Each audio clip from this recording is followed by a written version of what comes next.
Bonsoir Éric Coquerel. Qu'avez-vous appris peut-être ce soir, retenu en tout cas de cette allocution présidentielle? J'ai retenu principalement que le chef de l'État demande aux différents groupes, y compris de l'opposition, jusqu'où ils peuvent aller, mais en définissant des règles qui sont intangibles. C'est-à-dire que lui ne changera ni de projet ni de programme.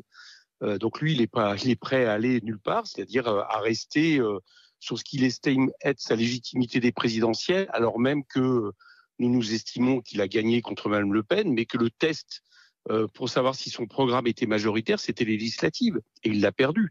Donc aujourd'hui, il n'a pas de majorité pour appliquer son programme, et par un espèce de tour de passe-passe, il essaye de renvoyer une patate chaude au groupe de l'opposition qui aujourd'hui, pour le moment en tout cas, lui ont tous dit qu'ils n'étaient pas prêts à une coalition.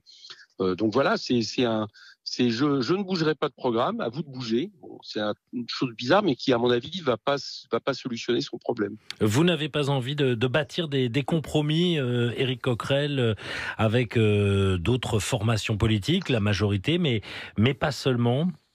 Mais des compromis bâtir des compromis à partir de politiques qui ont détruit le pays, et dont l'artisan de ces politiques nous explique qu'il va les poursuivre, c'est pas des compromis, c'est finalement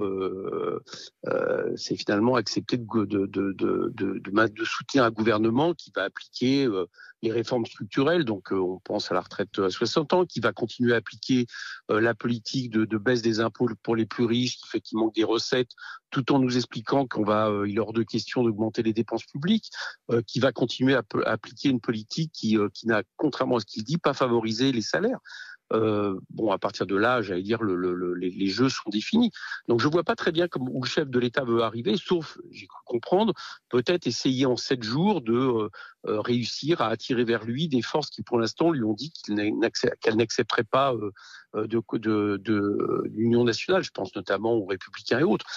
Mais ça se fait pas en appuyant sur un bouton. Donc voilà, moi j'ai plutôt l'impression d'un chef de l'État qui est toujours dans l'impasse, qui vient de passer 2 jours à rencontrer les différents partis, et qui veut maintenir coûte que coûte un projet qui est minoritaire. Ça passera pas. Et vous remarquerez qu'il ne nous a rien dit sur le vote de confiance que nous demandons du gouvernement début juillet, parce que c'est normal dans une démocratie de vérifier que votre gouvernement a une majorité pour gouverner. Donc vous demandez, on l'a bien compris, et on a aussi entendu tout à l'heure Jean-Luc Mélenchon le réclamer, un vote de confiance à l'issue du discours de politique générale que doit normalement tenir la Première ministre Elisabeth Borne. Un mot pour terminer, Éric Coquerel, ça veut dire que pour vous, quoi qu'il arrive, vous serez dans une opposition dure, pas une opposition constructive? Non, ça veut dire que nous opposerons aux projets qui évidemment ne sont pas les nôtres, puisque le chef de l'État annonce qu'il veut appliquer son programme. Par contre, nous ferons ce que nous avons fait pendant 5 ans, sauf que cette fois-ci, c'est à partir effectivement d'une assemblée dont la composition laisse penser qu'elle peut devenir le centre de la vie politique, c'est-à-dire qu'on fera nos propositions à partir de notre programme. Si d'aventure le chef de l'État était touché par la grâce et acceptait le SMIC à 1 500 €, la retraite à 60 ans, un revenu minimum pour les jeunes de 1 063 €, etc., dans ces cas-là, évidemment, ça deviendrait notre projet. Il n'y aurait pas de raison de ne pas voter pour. Mais j'ai l'impression que le chef de l'État n'est pas parti pour faire ses compromis, et qu'il a plutôt l'intention d'essayer de trouver une situation miraculeuse pour appliquer son programme de politique de l'offre néolibérale dont les Français viennent de dire qu'ils le refusaient. Merci beaucoup Éric Coquerel, député de la France Insoumise de Seine-Saint-Denis.